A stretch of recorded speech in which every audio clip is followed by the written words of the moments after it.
Hey everybody, it's me, Edward Jones, back with a new video. This time I'm doing a gear review on a leather holster I bought a couple months ago. It's a vertical shoulder holster. I did some shopping online. I decided that I didn't have a holster for my Browning High Power yet, and I remember I was talking to a friend about it, and they were explaining how if they ever get their first handgun, they want to get the Miami style holster, and which is it's a shoulder holster, but it's I believe it's the horizontal model.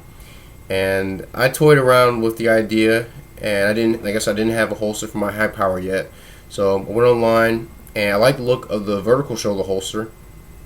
I went on a website, and I'll include the link in the description box. It's a website called Holsterama.com. And there's a brand they have called Sleeping Dog by JPB Products, and I came across this one. It came in tan and black. I like the black leather look. You can see it's got my high powered holster on this side.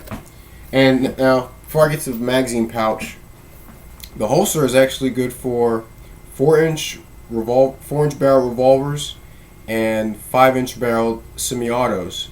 So the barrel length of the high power is around 4.5 inches.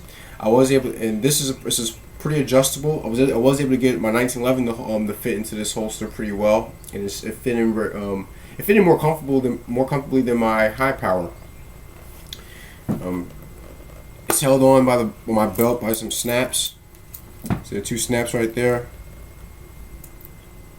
I will say one thing that could be improved, maybe the snaps can be a little bit stronger, but it tends to be that I guess you don't want them too strong to where it's too difficult to take off. But what I found to be the case is the bottom snap will come loose, but that was fixed when I adjusted many of the straps around my shoulder. So this just slips underneath my belt. That and pop them in place, and then it stays in place pretty well. All snaps won't come loose unless you're really I guess if you move around a certain way where it puts more strain on the holster, or kind of makes the holster want to shift around. It will come on loose, but you can just remedy that by snapping them back together and being a bit mindful of how you move your body. There's a Velcro strap right here. Now there's a snap right here in the front. You pull that loose, but there's an adjusting Velcro on the back.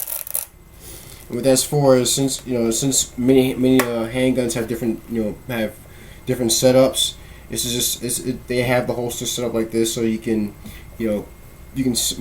idea is that you snap this, you put your snap on, and then you tighten the strap all the way around to where you can set the Velcro set, and then the gun sits comfortably. On this side, it has magazine pouches. It's a Browning High Power mag. This is a 13 rounder, and there are different two different sizes depending on how long your magazines are. I do know there are some like the Beretta magazines are a bit longer than the Browning High Power mags, so I have them snapped up to the highest, onto the most snug setting.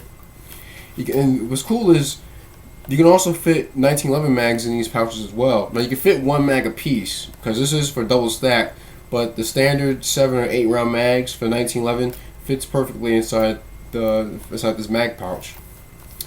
And this mag pouch is held on in a similar way as the holster is. There's a snap right there, and there's like an elastic band attached to this leather strap, and there are 2 snaps, same as before, 2 different positions. Put it on the most snug position. On my back, I don't know if you guys can see it, but it's like there's a square leather pad right here, and it has 4 points that the strap's attached to, and there are many adjustment points. As you can see, the holes And I don't know if you can see the, see if I can feel one out. Right here. That's it's a screw rivet. And what you're able to do is you get two flathead screwdrivers, and you can adjust this. You can loosen them and adjust the size of the straps. You can determine how long you want it. If you want it longer on one side than the other. First time I wore it, I had to. It was a bit loose, so that when I sat down, the holster would actually slump like this. So I readjusted it. I believe two steps. You got it to where it fits. It fits pretty snug. I wanted to get a rig like this. Like I said, I toyed around with the idea of having a shoulder holster. I do like the cross draw, which I'll demonstrate for you guys right now.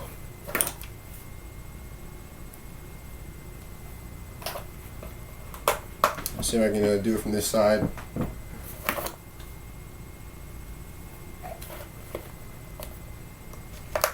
I don't know if it's a lightning speed, but I think I would say it makes for a pretty smooth draw. Now I will say that one of the downsides to this being like a one size fits most. The 1911 fits a lot snugger than this in the high power. Now, so I guess it could just come down to the type of gun. One thing I will say is on the high power, this part of the trigger guard is flat. Now normally there's sometimes some type of hump, or maybe there's a dip that goes up. There's a bit of a dip that comes up and then falls down the rest of the frame of the pistol. But in this one, since it's flat, there isn't much that could be there isn't much that can actually for this strap to snug onto. So that is one. I guess there's one downside. So I don't know. I'm not sure if I'll make any if I'll actually do any hand stitching or some type of tailoring to remedy that. But right now it sits fine. There's only an issue if I lean over and whether I guess I have to be hanging upside down for this to really fall out. It does fit fairly snug. Now if I give some a little more effort, I could pull it out. I could pull it out completely. But it really is meant to, if you pull the snap and there's that space right there, and then you pull the gun out that way. It's not really not meant for you to draw up, but just to draw up and away from your body, like that. So far I like it. I wear it around the house. It's actually pretty comfortable to take a nap in. Because it's on my sides out of the way. I've even like when I'm working on things in the kitchen, if I'm cooking and suddenly want to have an apron on, which is pretty normal for me. I'll show you guys right now.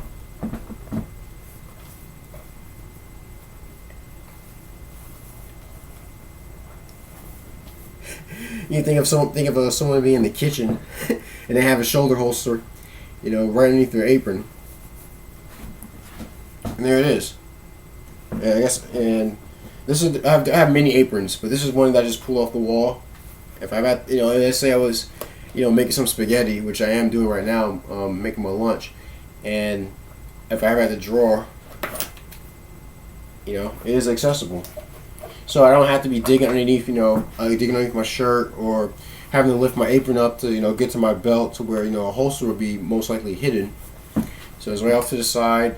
Mags. The mags, they fit pretty snugly inside. I haven't had any issues with these snaps coming undone. But so far, I would say that I like the setup. Like I said, I'll leave a link in the description box to the website that sells this particular holster, and they have many other leather goods on their website as well. If you got any gripes, complaints, please feel free to send me a PM. I'll see what I can do to address them. If you're new to this channel, I encourage you to check out my older videos as well as look forward to new videos to come. But that's my video. It's a gear review on the vertical shoulder holster, my Browning high power. I'm Edward Jones, and thanks for watching.